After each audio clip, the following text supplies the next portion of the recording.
Hey guys, Andy back here from Mediocre Hobbies, coming at you with more old world content. We're going to once again delve into the world of where in the blue hell do you get access to miniatures to play this game. I love Warhammer the Old World. It has completely taken over my gaming side of the hobby. If I've got time to play a game, I'm playing Warhammer the Old World. I love it so much. And I want as many people as humanly possible out there to take up the mantle, join the game, and enjoy it as much as I do. Now, the problem with that is there are currently 9 armies available to play in Warhammer the Old World.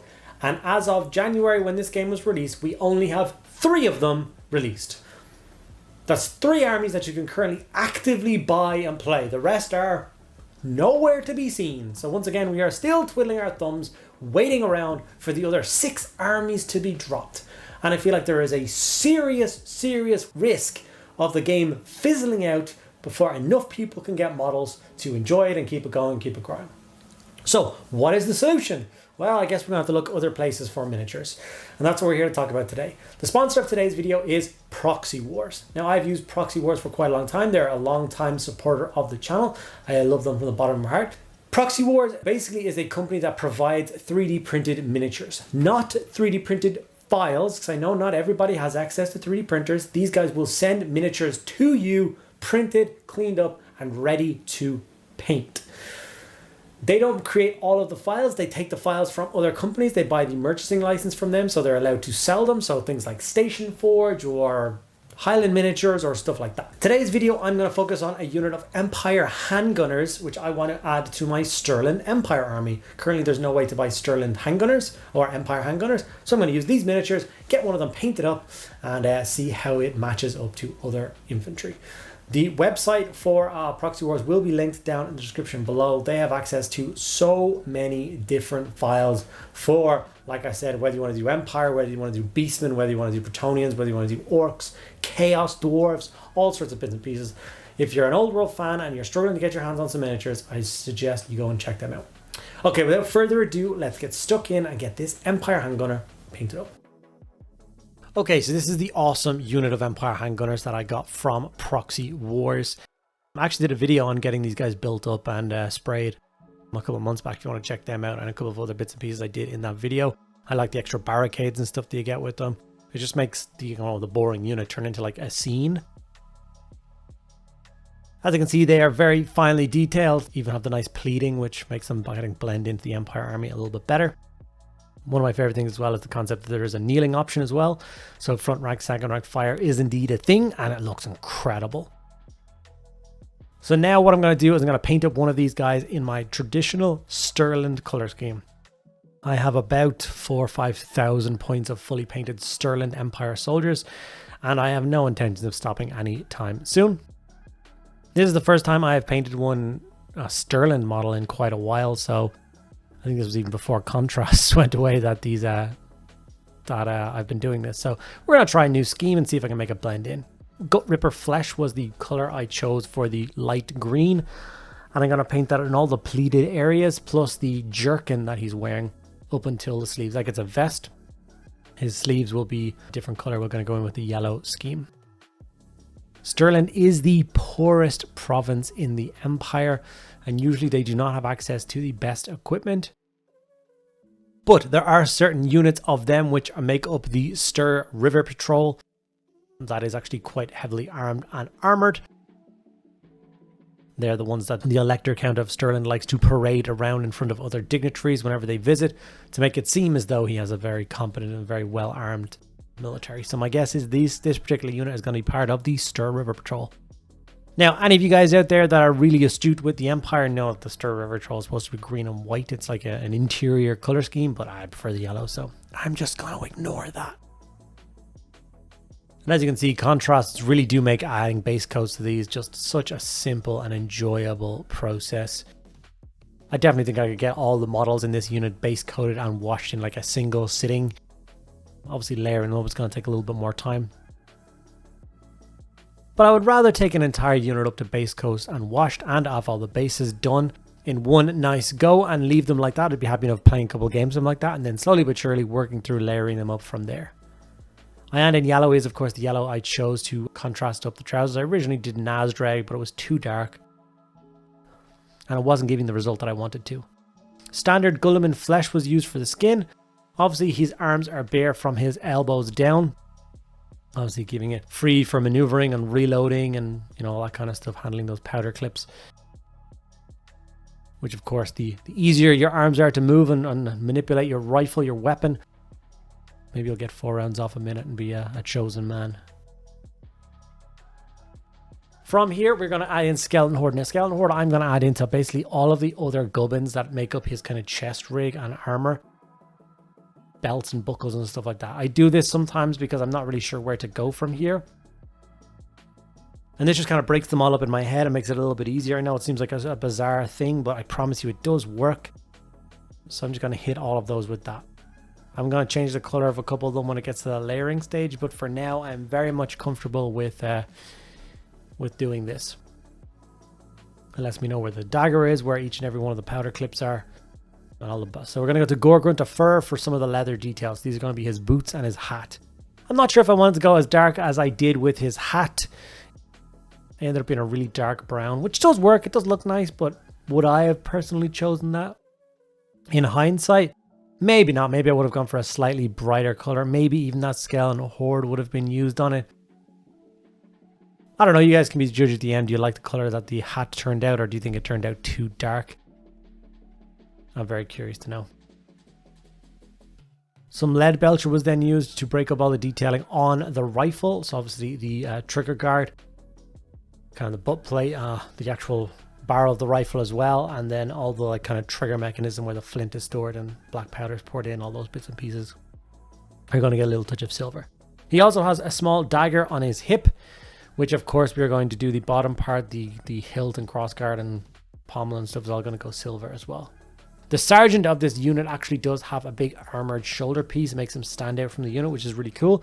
So if you're painting up this unit and you're following along, then obviously that stage will be done there as well. Reikland Fleshshade is the shade of choice for covering the entire miniature. You guys might think I'm crazy, but this is the same shade that I used to use for my old Sterling. You got to stop just assuming Reikland Fleshshade is just for skin tones. That is a gross misconception. It is a kind of a warm, reddy brown shade. It works great over skin, don't get me wrong, but it works for so many other things. And the more you experiment with it, the more you'll be surprised how good it looks over gold, for instance. Unbelievable. Now it's time to layer up, and obviously I'm going to take my time. But you could, of course, do 2 or 3 layers of highlighting for these miniatures. But this is a state trooper. I know I talk about this in a bunch of videos, but you guys have to understand where I'm coming from with this. He's a state trooper.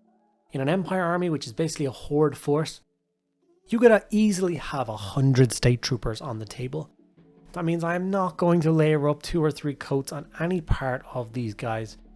So we're gonna get 1 layer of green highlight on the kind of all the green parts, 1 layer of yellow, highlight the brown, go back over the silver bits with the Leadbelcher, some of the wood on the rifle. Very quick and easy. The only thing I'm going to focus a little bit more attention on is the skin. Why am I going to spend a little bit more time on skin? Genuinely because I quite enjoy painting it. I could have just hit it with a single highlight and left it, but I decided to go the extra mile. You'll see that now in a moment. Hitting the yellow as well, I hit it with the base yellow. It's a little bit flat, a little bit chalky, but I think it does work next to that particular green. And like I said, this is a poor state, so the colors shouldn't be like crazy vibrant and out there. They don't have the money for the best dyes, and these guys work in, like I said, a poor province, lots of foraging, lots of being out in the wild, and they're wearing yellow uniforms, so perhaps not going crazy expensive on the uniforms is for the best. Going in with a dark brown to highlight all of the leather straps, obviously his boots, his hat. Of course it's not focused, it was focusing on the cutting mat because that's clearly more interesting than the actual state trooper himself. But just following the natural highlights of the miniature, letting the shade and the contrast do the work for where you're not supposed to shade, or not supposed to layer, apologies, and going from there. As you can see, I have pulled the leather strap. The belt that goes across his back and around his waist has been pulled into a darker brown. We've highlighted the hat, and I think it's looking good.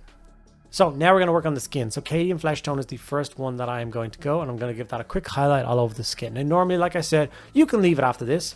A simple one coat highlight over this is perfectly fine. Like I said, 100 troopers to do. No one's going to be looking at each individual face to see if you've bothered to highlight a little bit more here or there. But you're allowed your guilty pleasures. If you enjoy painting rifles, spend a little bit extra time on rifles. If you enjoy painting spears or feathers, spend a little bit more time on that. Whatever you enjoy painting, then do it. Me, I like painting skin. So here what I'm going to do is I did that kind of mid-tone. Now I'm going to put a watered down Berserker Bloodshade over the skin because I want to add some warmth back into it. I hate skin looking lifeless.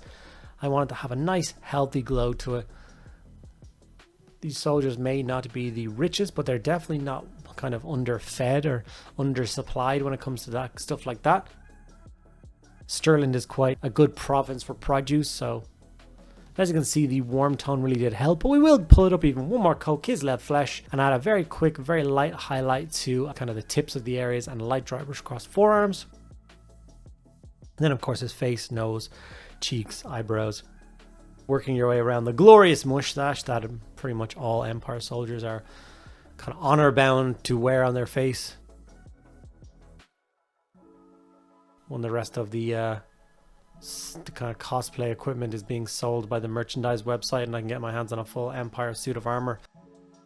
Kind of breastplate, a huge big sword, a big floppy hat. There's really no excuse for me not to get a giant floppy mustache and go to a convention. Adding in the silver details now to highlight the rifle, weapons and equipment.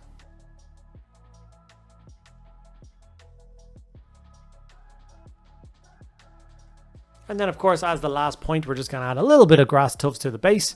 I have kind of two different colored greens that I like to use. I am actually running seriously low on grass tufts for my collection, so I'm going to have to do a big order at some point soon.